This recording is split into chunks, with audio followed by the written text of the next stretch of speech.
राज्य सरकार ने कहा कि मनोहरपुर थाना क्षेत्र में 7 स्टोन क्रशर इकाइयां संचालित हैं, जिनमें 58 लोगों को रोजगार दिया जा रहा है। वहीं फूड प्रोसेसिंग इकाइयों में 200 लोगों को और फर्नीचर तथा छोटे उद्योगों में करीब 700 लोगों को रोजगार मिल रहा है। विधानसभा में आज प्रश्नकाल के दौरान उद्योग विभाग से संबंधित एक सवाल का जवाब देते हुए उद्योग मंत्री कर्नल राज्यवर्धन सिंह राठौड़ ने कहा कि उद्योग और वाणिज्य विभाग की ओर से संचालित विभिन्न योजनाओं में विनिर्माण, सेवा और व्यापार क्षेत्र के उद्योगों को ऋण उपलब्ध करवाकर बेरोजगारों को रोजगार दिया जा रहा है।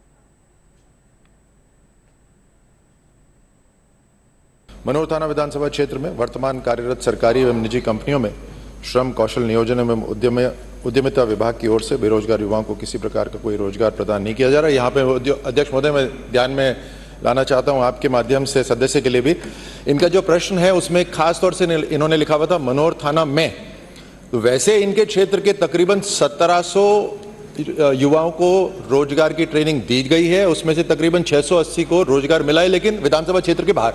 पूरे प्रश्न भी आने युवाओं में कौशल क्षमता विकास कर उन्हें रोजगार उन्मुख बनाए जाने की दृष्टि से स्टेट स्किल पॉलिसी लाई जाकर वर्तमान में प्रचलित पाठ्यक्रमों को प्रासंगिक बनाते हुए प्रदेश में 2 वर्ष की अवधि में 1.5 लाख से अधिक युवाओं को ट्रेनिंग करवाई जाएगी। स्टेट स्किल पॉलिसी बनाए जाने की कार्रवाई प्रक्रियाधीन है।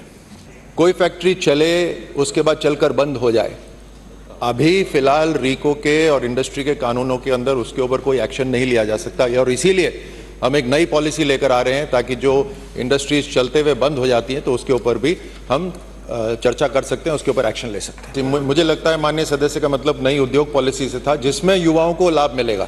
निश्चित तौर पे नई उद्योग पॉलिसी प्रक्रियाधीन है, उसको बनाया जा रहा है, ड्राफ्ट तैयार हो रहा है। वहीं सदन में विधायक बाबू सिंह राठौड़ ने पालनहार योजना में विधवा, दिव्यांग, कैंसर जैसी बीमारियों से पीड़ित के बच्चों के नाम जोड़ने का मुद्दा उठाया। इस पर जवाब देते हुए सामाजिक न्याय एवं अधिकारिता मंत्री अविनाश गहलोत ने कहा कि नए लाभार्थियों की जानकारी मंगवाकर शिक्षा मंत्रालय द्वारा इस संबंध में कार्रवाई की जाएगी।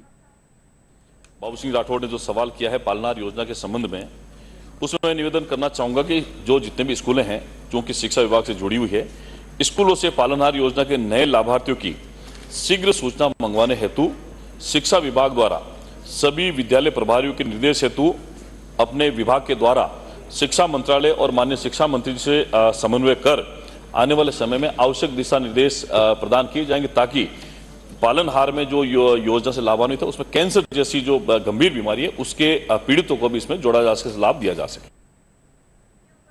वहीं नेता प्रतिपक्ष टीकाराम जूली ने कहा कि उन्होंने सदन में अग्निवीर योजना को लेकर प्रश्न किया, जिस पर सरकार ने अपना जवाब दिया है।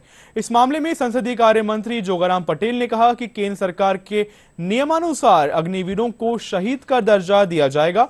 उन्होंने राजस्थानी भाषा की मान्यता को लेकर भी कहा, अग्निवीर को राजस्थान सरकार शहीद के समान सुविधाएं देना चाहती है या उसको शहीद मानना चाहती है कि नहीं।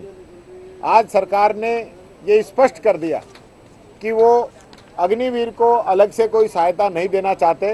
वो भारत सरकार अगर उसको शहीद मानेगी तो ही उसको सहायता देंगे। कि जो शहीद नियमानुसार शहीद का दर्जा प्राप्त करेंगे, करगिल युद्ध में जो भी बेनिफिट करगिल में शहीद हुए सैनिकों को मिलेगा, वो का वो पूरा पैकेज अग्निवीर शहीद होंगे तो उनको भी प्राप्त होगा। और राजस्थान सरकार का बहुत बड़ा निर्णय है, अग्निवीरों के हित में है, और इससे अग्निवीर प्रोत्साहित होंगे। और हमारा भी सौभाग्य है कि हम प्रभु नहीं करे हमारा कोई भी अग्निवीर शहीद न हो, फिर भी अगर हो जाता है तो उसको करगिल का पूरा पैकेज मिलेगा। मैं राजस्थानी भाषा को 7वीं अनुसूची में डलवाने का विषय काफ़ी लंबे समय से विचाराधीन है। राजस्थान सरकार भी इस पर गंभीर है, अनेक मुद्दों पर विचार किया जा रहा है और उसके उपरांत केंद्र सरकार को इस संबंध में प्रस्ताव भिजाए जाने का विचार चल रहा है। इतना शीघ्र आपको इस संबंध में विधिवत सूचना दी जाएगी।